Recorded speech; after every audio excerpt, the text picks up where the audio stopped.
We're going to build a simple Slack app that allows you to easily translate text, and we can do this for free and without having to set up any kind of server, which makes this way easier than any other application or tutorial you've seen out there.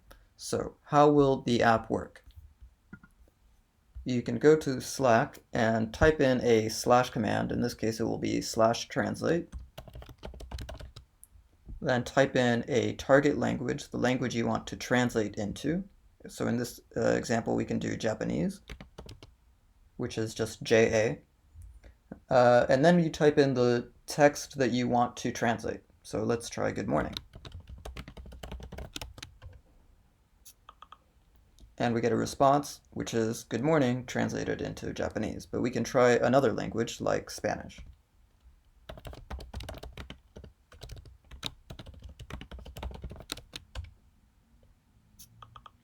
And there we get it. Good morning in Spanish.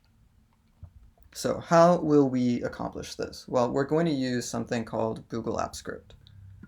And Google Apps Script is a very easy to use scripting service that allows you to extend all of these different Google apps like Sheets and Docs, but it also lets you build your own much more complex web apps. And we're going to use that functionality, the web apps, to build this particular Slack translation app. So let's go ahead and go to script.google.com. So you can see here, script.google.com, and create a new project.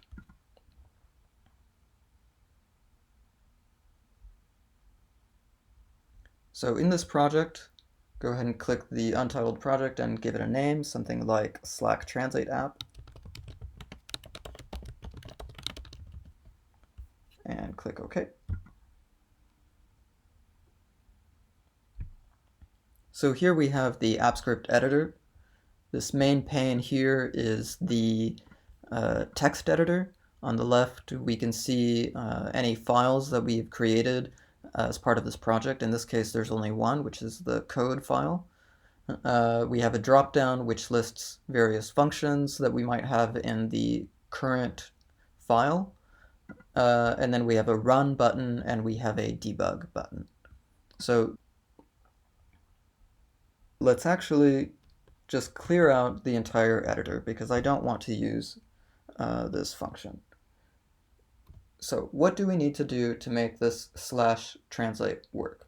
Well, there are 3 steps, essentially. First step is that we just need to receive the command from Slack.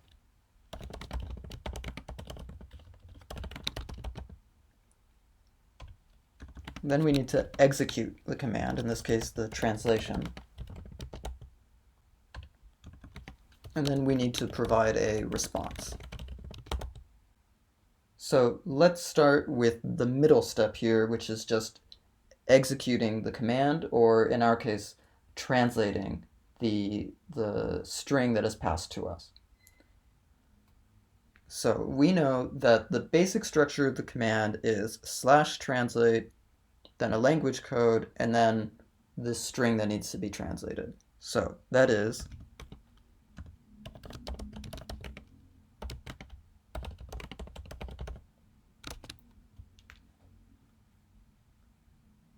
and here we see the / command, /translate, the language code, JA for Japanese, and then the text that we want to translate, good morning. So how does Slack send this data to us? Well, let's look at the Slack API documentation. And this is at api.slack.com. We can scroll down here and under the interactivity submenu, you can see /commands. So let's open that up.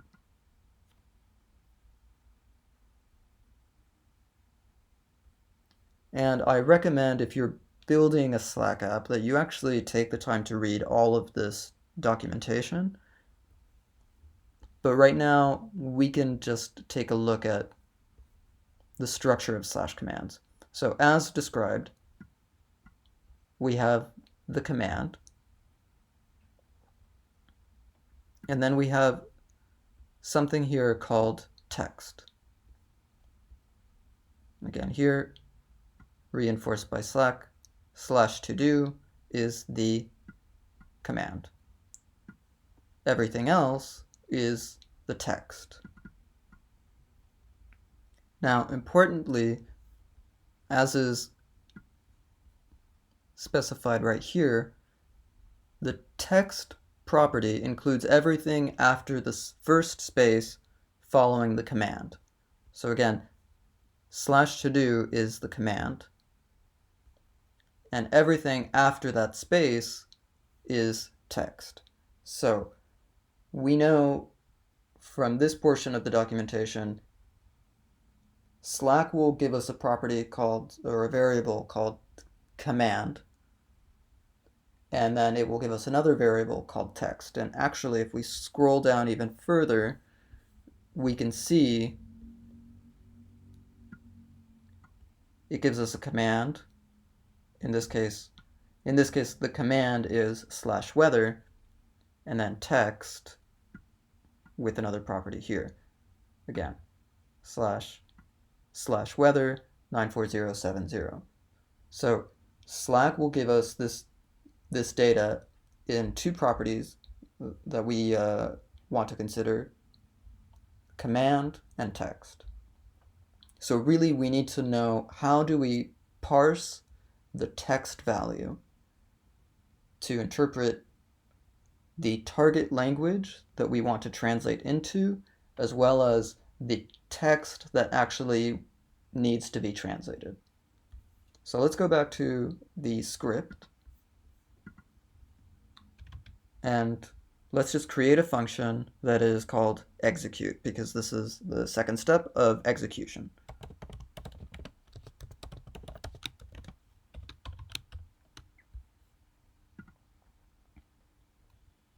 The reason Slack gives us the command is because multiple Slack apps can interact with this piece of code right here. And so I can have multiple slash commands, such as /weather, /todo, or /translate, and I need to be able to understand from Slack which command is being executed here. And so let's assume that the command is given to us, and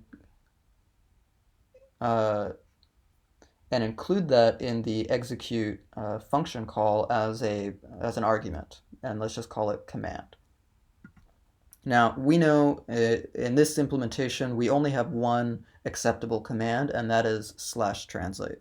But let's just make sure that we check for that so we don't run into any unexpected errors.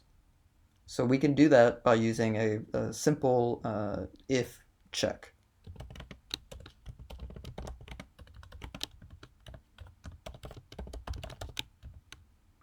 And again, here, do include the /.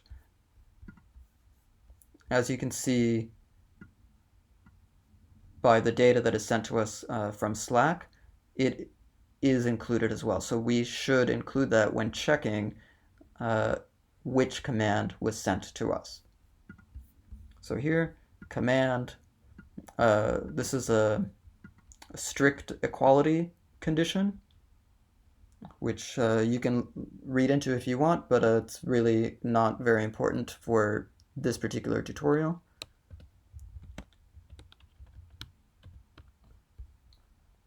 And we have our basic conditional statement here.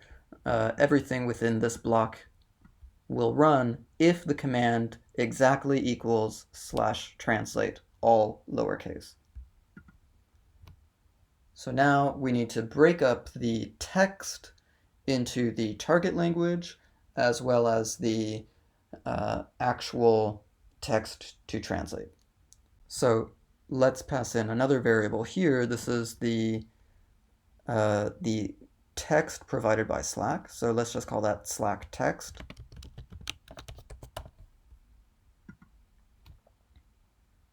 And we need to break that up. So we know that this text is separated by spaces. That's visible to us from the Slack documentation. We look at here the target language and the text to translate. The only difference that we have between these two elements is a single space. So how can we break this up by spaces? Well, we can use JavaScript's built-in method on strings, which is split. And if we look at the documentation for JavaScript here, you can see there's a string.split method. And this will allow you to split a string based off of any delimiter that you choose. So in this case, like a space. And it will give you an array of each word that is in that string with the elements of the array broken up by wherever the space is. So in this case, if you were to pass in a string, like the quick brown fox jumps over the lazy dog, and you split it by a space, you would have an array with the quick brown fox jumps over the lazy dog, period. With that final one being its own element, including the period. And that will give you an array. So we can use that here and save that array down. So let's just call that something like text parts, because we want all of the individual parts of the text. So create a new variable called text parts, and we will have the output of split return into that variable.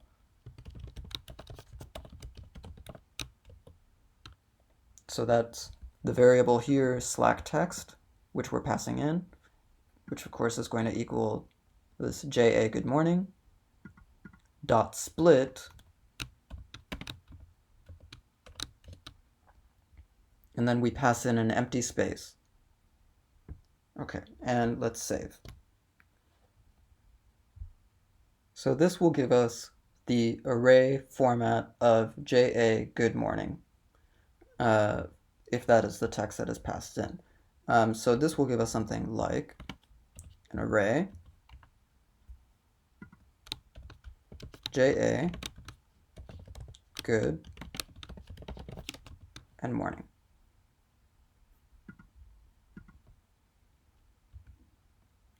Now the target language is just this first element, JA.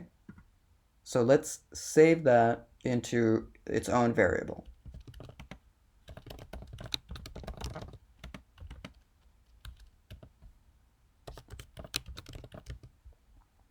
Now, note I'm using text parts here because this array has been saved into the variable text parts. So we want text parts, and we just want the very first element of this. And if we go back to the documentation, we can see for an array, there is a function called shift, which removes an element from the front of an array. So in this example, you have an array of apple and banana. Shift will give you apple. We can use this array, text parts, and do .shift. And this will return just JA.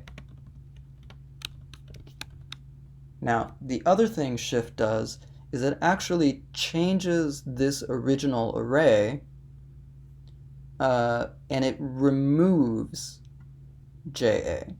So while text parts previously had 3 elements, JA, good, and morning, once I execute .shift, it will actually just now be an array of 2 elements, which include only good and morning. So now we can basically just join that array back together to create the sentence that we want to translate, which is good morning.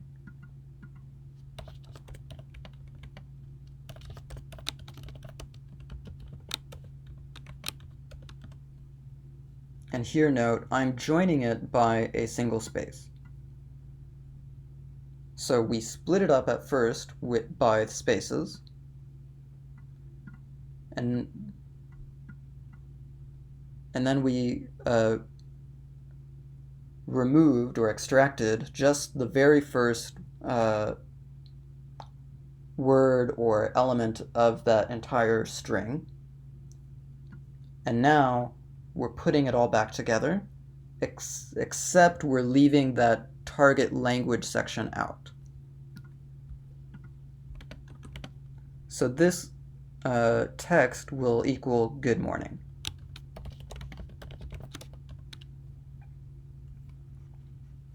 So right now you probably don't understand what any of this means, or you don't believe me, or you're having a hard time actually comprehending what is happening here. So let's look at what's going on behind the scenes by using the debugger. But before I do so, we need to add one more line here, just so that we can see fully what is happening. And let's just do return. Here, the return isn't really going to do anything. It's going to return an undefined value, and that's fine. But let's just move on down. Let's create a new function, which is just to test the execute function. So I'm just going to create a new function called test.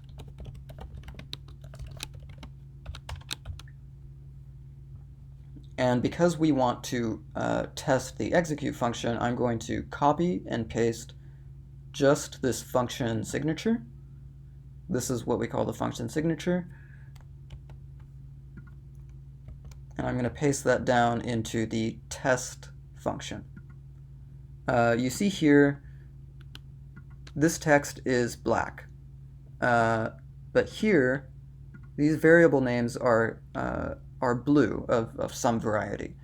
So this tells us, this is something done by the AppScript editor to help indicate to you, the writer, if the variable is defined or not. In this case, we know it's not defined because it's black, and so our first condition here of does command equal translate will not even evaluate to true because command is undefined. So undefined does not equal /translate, so this is going to fail. So we need to include some values here. So let's create two variables, command and /text, and set them equal to what we expect to be passed into the execute command, so or execute function. So command will equal /translate. And /text will equal this JA good morning text.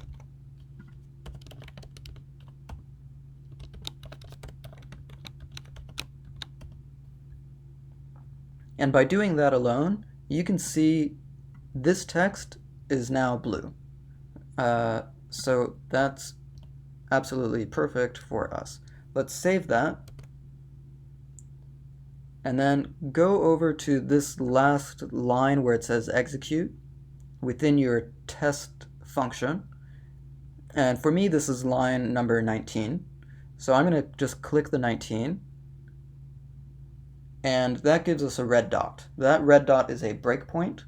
It means that the debugger will pause once we reach this line.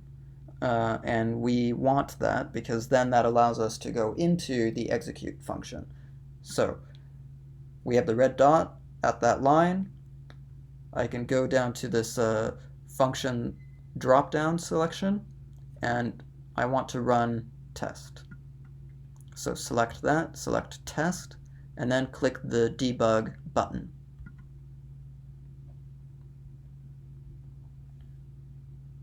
Okay, so now the test function started running, and we can see the command variable and the Slack text variable exist here, command and Slack text, and they have the values that we set in the code. And the code has paused execution at this execute function call, line 19.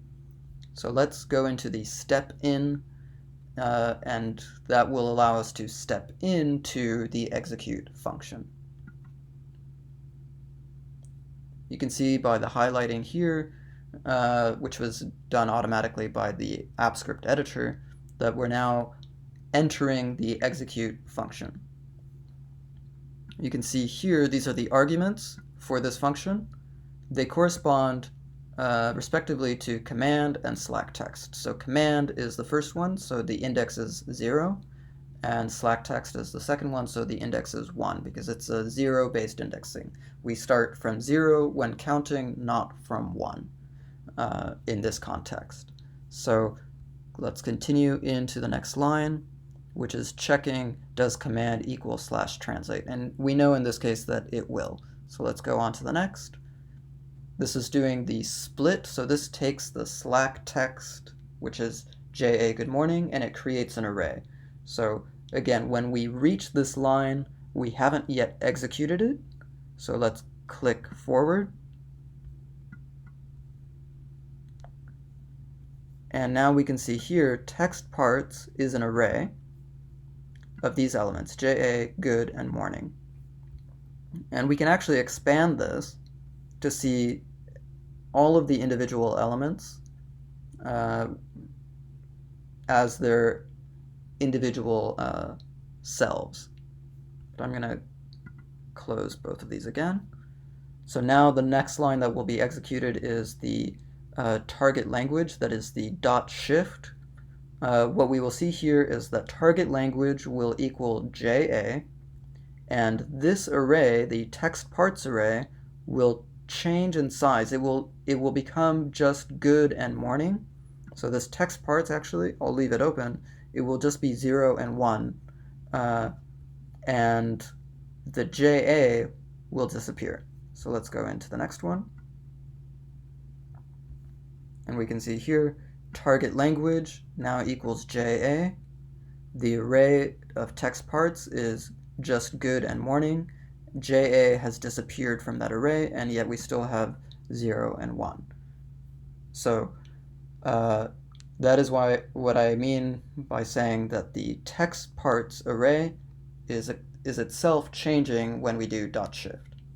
Now let's join that array again so we have the full string of good morning by itself. And here we see text now equals good morning. It looks normal. It doesn't have these brackets or the comma in between.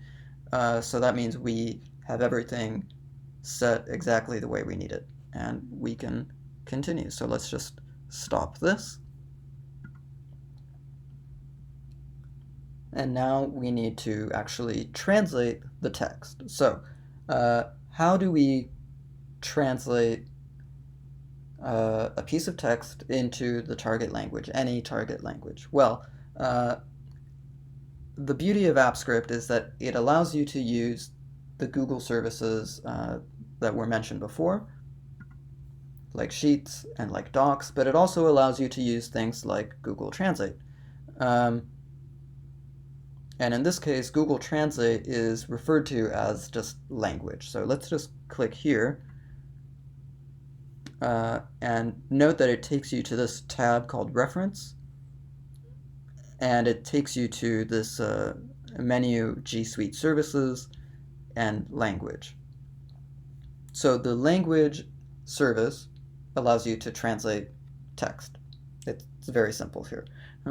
And all you do is call this function languageapp.translate. So actually, translating the text is probably the easiest part of this application. So let's go ahead and go back to the script. For now, we don't need this return statement anymore, so we can just delete that. And we'll type in the execution of the translation, which is language app. And here again, we have the autocomplete. So I can just hit return, and we see most of this is already filled out for us because we happen to use variable names like text and target language, which correspond exactly with what this method is expecting. The only variable that is missing here is the source language. So this means you can translate something from English into Japanese, or if you switch the source and the target language, you can translate from Japanese into English.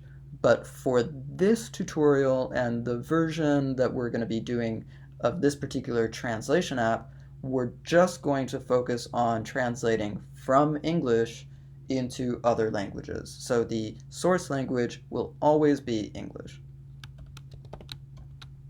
So that value is going to be hard-coded. Now, I want to talk briefly about why we're using these two-letter codes for languages. So let's go back to the AppScript documentation, and we can scroll down to the various methods. So these are mostly the same. You can click on either one, and here we see a list of language codes is available here. So within most web development and a lot of development work, software development work, language codes are standardized, and instead of typing in English all the time, you just have something like EN. Instead of typing in Japanese, you just have something like JA. So we use language codes. Google also uses language codes, and because of that, we're forced to use it in this application as well. So if I click that, I can see all of the different language codes. And these two-letter codes, or in some cases three-letter codes, or more, are what we need to use when typing in our slash command, like /translate ES for Spanish, good morning. Or as we've been doing with our example in Japanese, JA. And of course, English is EN. So that is the purpose of the EN that is there, the JA that is there. Let's close that. And now we need to, of course, save this the translated text so that we can return it to Slack. And let's just save that into a variable called translated and save. So to check that this is working, we need to return the text. So the translated text. So if we remember back to just moments ago when we had the return line, we're going to use that again. So I'm going to add a new line and type in return, and then return the variable translated. So note, translated is the translated version of good morning. So let's test what happens here, doing the same process of using our test function and the debugger. So let's just go through this quickly. We're now at the execute line. Let's go into the execute. Check if command equals translate. Split up the text. Get the target language. Join the text back together. Now translate from English good morning into Japanese.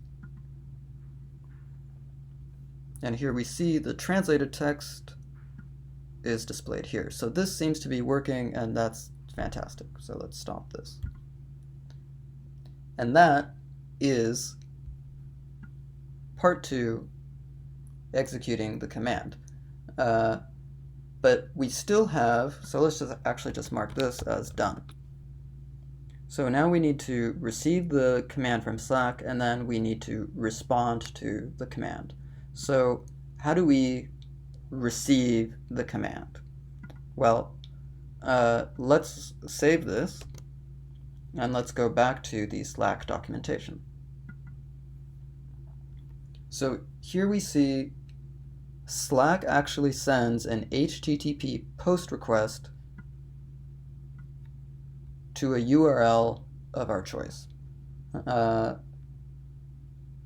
we also see this is sent as form URL encoded data, which is actually this here, all of this text delimited by ampersands. Conveniently, AppScript allows you to easily set up that URL for receiving post and GET requests with almost no configuration. So let's go back to the AppScript documentation. Let's go back here. Scroll up. Let's go to AppScript guides and types of scripts and web apps. So as I had mentioned at the very beginning of this video, one of the things that you can do with AppScript is actually publish web apps. And web apps are what will allow you to receive those GET and POST requests. And to do that, you need to have either a doGET function or a doPost function, respectively. Now, as we see here, for web apps, there are 2 requirements. One is that it contains one of those functions, either doGET or doPost, and that's relatively obvious. And then the other is that you return content, which is either, it needs to be HTML output, which is a particular data type provided by Google, or text output, which is another particular data type provided by Google. It's not simply, if you're familiar with various data types in in software development, it's not simply returning a string. So there's a little bit of configuration that needs to happen there, but that is the final step. That is the final step of responding to the command. So we don't need to worry about it quite yet. For now, we just need to receive the post request from Slack. So let's go back to the script. And at the top of this, I want to insert doPost.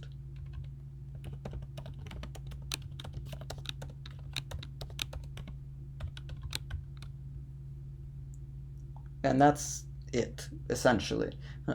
Simply including this function allows you to receive a post request.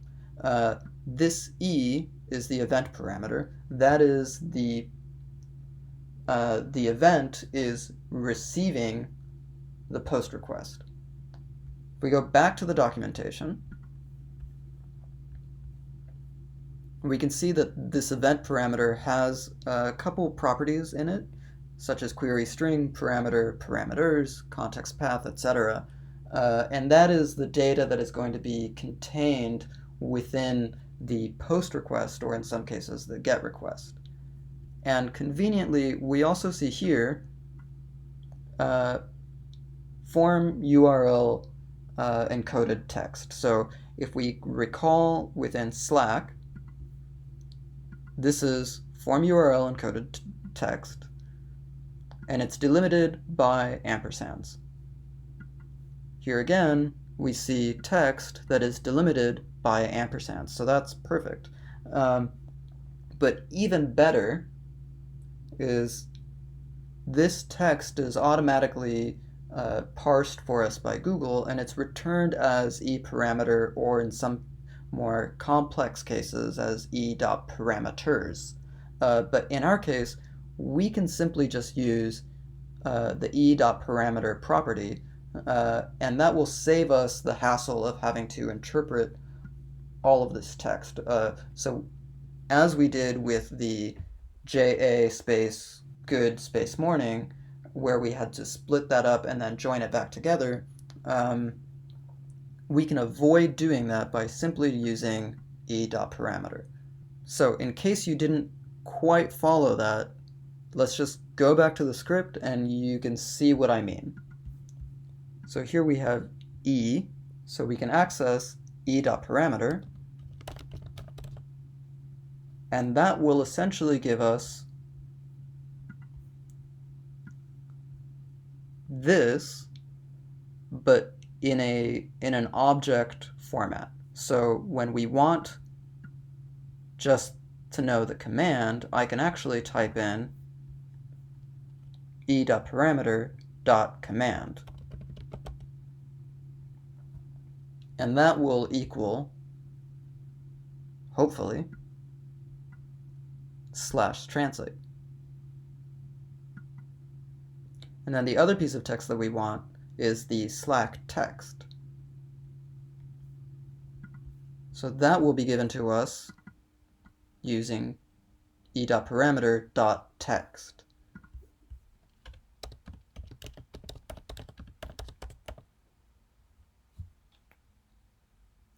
And these two values again correspond directly with the arguments required by our execute function. So we can pass those directly to execute, and we'll be able to translate the text. So how do we do this? We simply copy this execute function signature, go back to our doPost function, on a new line, paste that signature. And again, command and Slack text here are not defined, but we know e.parameter.command is the command, so let's just cut that. And here in execute command, we can replace that with e.parameter.command. And e.parameter.text can replace Slack text.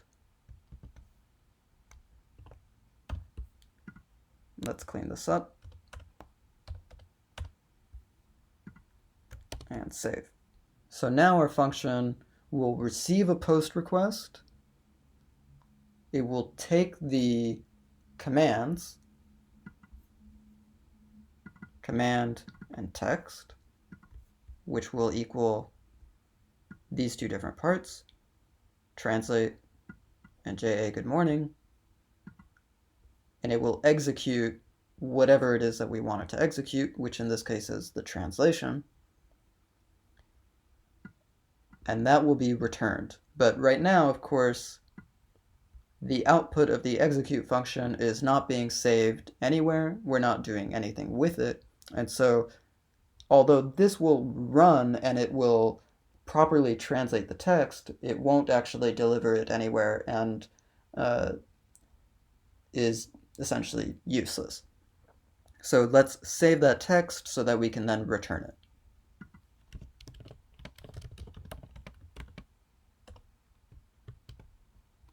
Okay, so we have the result of the execution.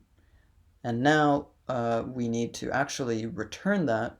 And as I mentioned earlier, with web apps, you need to return either HTML output or content service. And if we also look at the Slack documentation, I scroll up and I see responding to commands. We need to keep in mind Slack needs a confirmation within 3 seconds, and thankfully we can do that easily. and you can simply include a message as plain text, and so we're going to take advantage of that by simply responding with text, and that text is the translated message. So go back to your documentation here. The function returns either an HTML service output object or a text output object. So let's look at what this is. So this is content service.create text output. So let's just add that to our do post function here. Return content service. So you can open up that auto populate by doing control space on Mac. Dot create text output, expecting a string, which is result. And then for extra security, let's add a MIME type.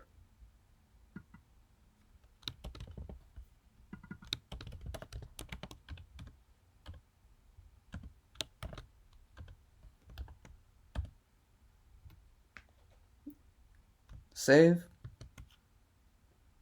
And now we have both receipt of the Slack command, we have execution, and we have the response. The only thing we need to do now is actually publish the web app and then create the Slack app. So these final two steps are very easy. Let's go ahead and go through them right now. So the first step is publish. Conveniently, there's a menu called publish, so click that and deploy as web app. Of course, we're creating a web app. That's what we've been talking about. So deploy as web app. Now here you can describe the version. There are no other versions because this is our first time deploying it.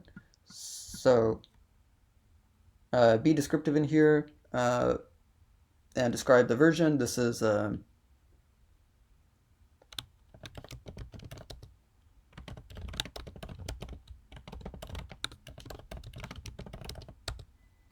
translating from English into a target language. Execute the app as yourself. You can also execute as the user accessing the web app, but this won't work because the information comes from Slack, and Slack is not providing a Google user, so it needs to be as yourself. And similarly, who has access to the app, it needs to be anyone, even anonymous. If you say that only you yourself have access to the app, then when Slack sends the data, Google will ask them to sign in, essentially, or will try to authenticate who that user is. But of course, as I mentioned, Slack is not providing any kind of user identification with a Google user ID. If you similarly select anyone, then that means that anyone with a Google ID can access the app, but again, that information is not being sent, so you need to select anyone, even anonymous. So again, set a project version, describe what version this is, execute the app as me or as yourself, not user accessing the web app, and then who has access to the app, anyone, even anonymous, and click deploy. Now leave this modal up. We want this URL. We'll come back to it. But for now, we need to go to Slack and create the application. So I'm going to go back here to the Slack documentation and scroll all the way to the top. And here it says your apps, click that. If you don't already have a Slack workspace set up, and it needs to be a Slack workspace where you are an admin and you have the privilege to install an application, then if you don't have that, go create a new Slack workspace. You can create a Slack workspace for free. So for the purposes of learning how to use AppScript, of learning how to make Slack apps, don't bother other people, don't bother the IT department at your company. Just go ahead and create your own Slack workspace. It's totally free. Uh, just uh, just go do it, and then come back to this page and click Create an App. Call this app something, whatever you want. As it says here, you can change it later. I'm going to call it Translate and Development Slack Workspace. Again, if you don't have one where you are allowed to install something, just go create one for free. And create app.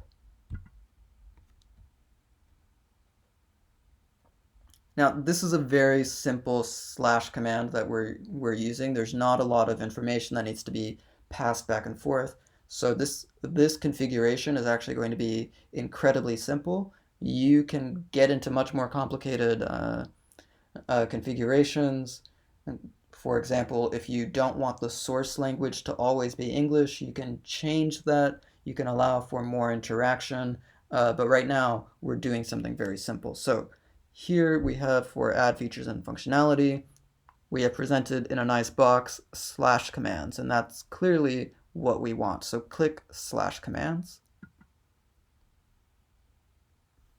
and create new command. Here in command, obviously we want to type in translate. There's a preview here of how this will look. We can see the preview includes the /. So within this command box, you do not need to enter the /, but you can if you want. You see here, if I enter it in the preview, it does not change. For simplicity, I'm going to just leave the / out. Here's the request URL. The request URL is where Slack will send the data to, and of course we want it to be sent to the AppScript project that we just published. So go back to the app, copy that code, copy that URL, and paste it into the request URL. The short description is a required field. It describes what this app does.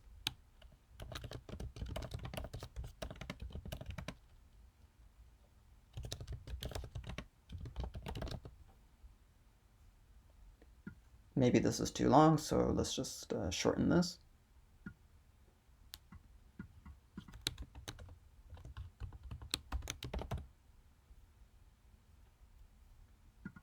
And then you can type a usage hint, which is, of course, very useful for users, especially because we are specifying that the language, the target language, needs to be provided using a language code. So let's just, this is just a sample of how to use the app, which we have one already that we've been using, so let's type that in, which is JA, the language code, and then the text to translate.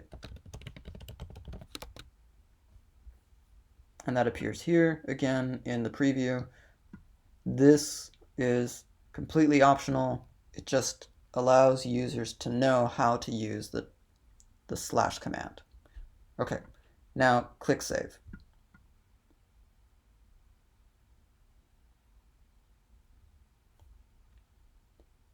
If we go to Slack now, we won't see this / command. I can try that. Nothing comes up. That's because it is not installed. So go back to this page and click Install App. and then click the green button, Install App to Workspace. You'll be guided through a very quick authorization view. Go ahead and allow everything here.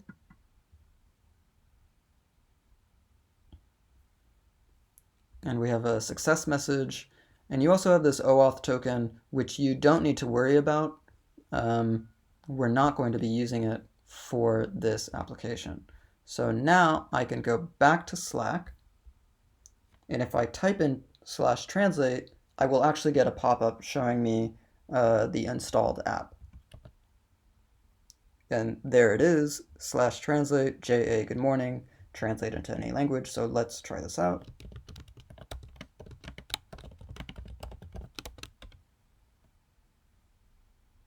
And we get a response here, good morning in Japanese. And there we go, good morning. So that is our very basic Slack app built in Google Apps Script using just a few lines of code, running entirely for free, and with no complicated server configuration or deployment.